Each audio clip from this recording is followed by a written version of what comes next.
L'Adversaire est un roman écrit par Emmanuel Carrère. Emmanuel est un écrivain, scénariste et réalisateur français. Ses grands-parents, d'origine russe, ont immigré en France, plus précisément à Paris où Carrère naît le 9 décembre 1957. Emmanuel est tout d'abord critique de cinéma avant de se lancer dans l'écriture. Il publie son premier livre, Bravoure, en 1984. Il n'abandonne pas pour autant le cinéma et décide de continuer à écrire des scénarios. En 1995, il publie La classe de neige qui sera adapté au cinéma en 1998 par Claude Miller. Le roman, ayant reçu un grand succès, est récompensé la même année de sa parution par le prix Femina. Ce bouquin est le premier jet de l'Adversaire et nous allons nous concentrer sur ces deux ouvrages. Dans ses romans, Emmanuel Carrère utilise des techniques d'écriture contemporaine pour introduire des sujets tabous et des thèmes du quotidien. Il prend part à l'affaire Jean-Claude Roman, sujet de l'Adversaire, étant l'un de ses plus célèbres ouvrages qui sera ensuite adapté au cinéma par Nicole Garcia en 2002. En 2003, il passe tout naturellement derrière la caméra et réalise Retour à Kotelnitch, ville russe qui est à la fois le lieu d'une enquête policière et d'une réflexion sur l'identité. 2 ans plus tard, Emmanuel Carrère se lance dans la fiction avec La Moustache en tant qu'auteur, scénariste et réalisateur.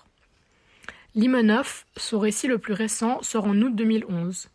Il reçoit son premier prix littéraire de la saison pour son roman Le Royaume. L'Adversaire est un roman publié en 2000 aux éditions POL.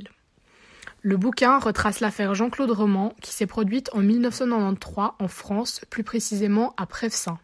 On apprend que Jean-Claude ment à sa famille durant les 18 dernières années de sa vie et sur sa profession en s'inventant une vie de médecin-chercheur. Étant à court de ressources financières et sa femme commençant à douter de lui, il assassine toute sa famille, sa femme, ses 2 enfants et ses parents. Durant tout le roman, nous suivons l'affaire Jean-Claude Roman en essayant de comprendre comment un gendre et père d'apparence aimant et attentionné a pu commettre l'irréparable. Le rôle d'Emmanuel Carrère dans l'affaire est très vaste. Il ressent de la compassion envers cet homme considéré comme le mal incarné. En revanche, il ne se lie d'aucun lien d'amitié avec l'Adversaire. Il essaye simplement de comprendre objectivement les circonstances dans lesquelles Roman a agi. Le roman n'est récompensé par aucun prix, mais est réadapté sous forme cinématographique par Nicole Garcia et sous forme théâtrale par Frédéric Cherboeuf et Vincent Berger. Le deuxième bouquin dont nous allons vous parler est La classe de neige. Il retrace l'histoire vécue par Nicolas, un jeune garçon. Son enfance est perturbée par des relations difficiles à la maison et à l'école. Nicolas est un enfant solitaire, sans amis et surprotégé par ses parents. Une banale sortie de classe tourne au vrai cauchemar pour le jeune garçon. Nicolas devient vulnérable et incapable de surmonter ses angoisses. Les thèmes similaires retrouvés dans les 2 livres sont la solitude, les relations familiales et le drame.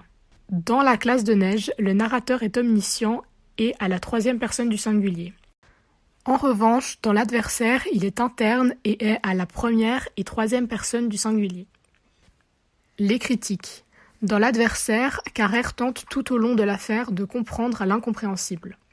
Le fait de vivre avec cette mythomanie constante, d'avoir cette peur d'être découvert va pousser Roman à réaliser l'impardonnable. La manière dont l'histoire est tournée doit être le plus intéressant car Carrère essaye d'être neutre et en retrait, de ne pas défendre l'indéfendable en minimisant le geste. Il essaye juste de suivre le parcours de Roman, autant sur le plan chronologique que psychologique.